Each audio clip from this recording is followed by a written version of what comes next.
Kung walang Duterte, walang Marcos na nakaupong Pangulo ngayon. Hindi totoo. I-analyze natin ang sinabi ng DDS na ito at patutunayan nating mali. By Filipino Future, si Duterte at Cayetano ay tumakbo bilang presidente at VP sa iisang ticket. Magkatandem sila noong 2016 election. Si Duterte ay nakakuha ng 16M na boto habang si Cayetano ay nakakuha lamang ng 5.9M na boto.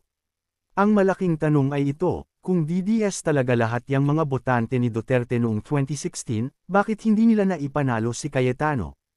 Ang boto na nakuha ni Bongbong Marcos sa pagka-VP noong 2016 na ay 14 na milyon.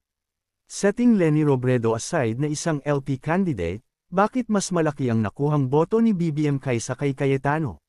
Saan galing ang 10M boto na nakuha ni Duterte na labas sa DDS votes ni Cayetano? Hindi pwedeng galing yan sa mga LP voters dahil si Mar Rojas ang binoto nila saka si Leni. Kanino galing ang majority votes ni Duterte na nagpanalo sa kanya?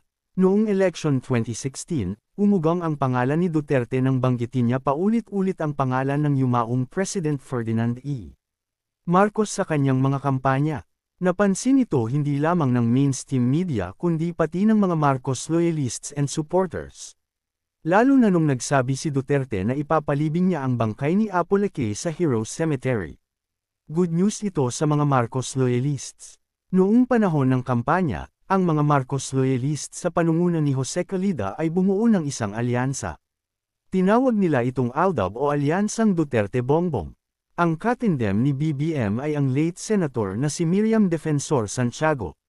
Subalit dahil may malala na itong sakit, napunta kay Duterte ang malaking porsyento ng mga Marcos loyalist sapagkat inendorso ni Amy Marcos si Duterte sa mga loyalista sa norte at ang pinakamalaking nagpondo sa kampanya ni Duterte ay ang mga Marcos loyalista din. In fact, ang pinakamalaking nagdonate ng pondo sa kampanya ni Duterte ay si Antonio Florindo Jr., na isang Marcos loyalist na nakabased sa Davao City.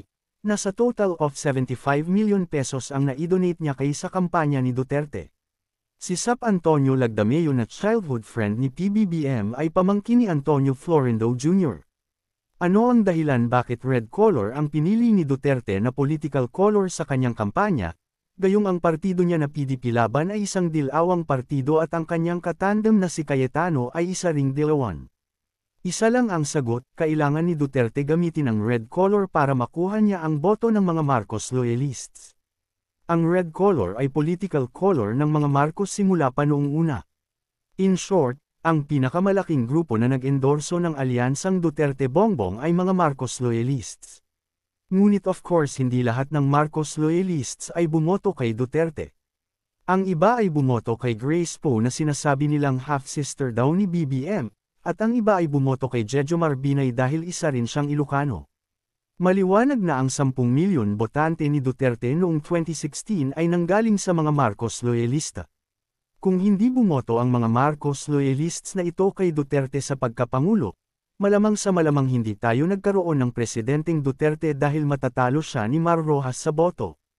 Tanong: sino ang nagbibigay ng pinakamalaking boto kay Duterte na nagpanalo sa kanya sa presidential election 2016?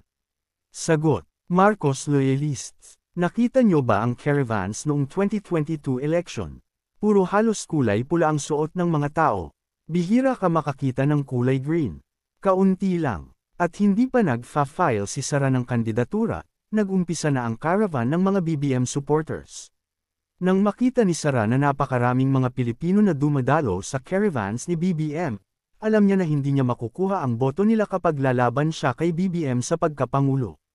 Kaya ang ginawa niya, nag-file siya bilang VP at hindi bilang presidente. Dito mauunawaan ng lahat na ang majority voters na bumoto kay Sara ay hindi DDS kundi mga Marcos loyalists and BBM supporters.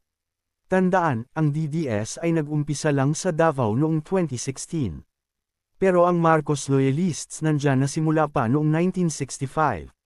Kaya ang realidad ay hindi talaga mananalo ang mga Duterte kung hindi sila binoto ng mga Marcos loyalists.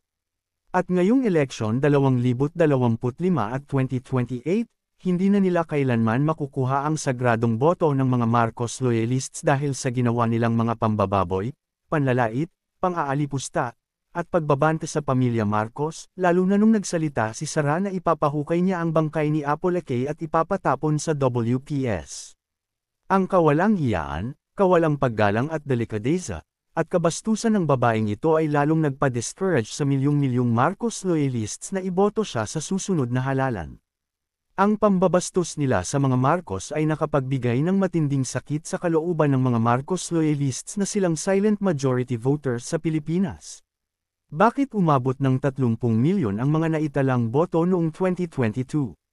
Sapagkat nang malaman ng mga Marcos loyalists na Marcos uli ang tatakbong presidente, nagdagsaan sa COMELEC ang mga matatagal nang hindi nagsisiboto para bumoto uli. Ayon sa COMELEC, ngayon lang nangyari sa kasaysayan ng eleksyon sa Pilipinas ang napakalaking porsyento ng voters turnout, o bilang ng mga bumoto. In short, mas maraming Pilipino ang nagmamahal sa pamilya Marcos kaysa sa mga Duterte minions. Kaya sorry na lang mga DDS, hindi na kayo mananalo. Sinira nyo na ang tiwala ng mga Marcos loyalists na nagpanalo sa mga iniidolo nyo. Sidekick question. Bakit hindi nanalo si BBM sa pagka-VP laban kay Leni noong 2016? Ang sagot, dinaya ang boto kaya kinintest ni BBM ang eleksyon sa kanyang finil na kaso sa SC.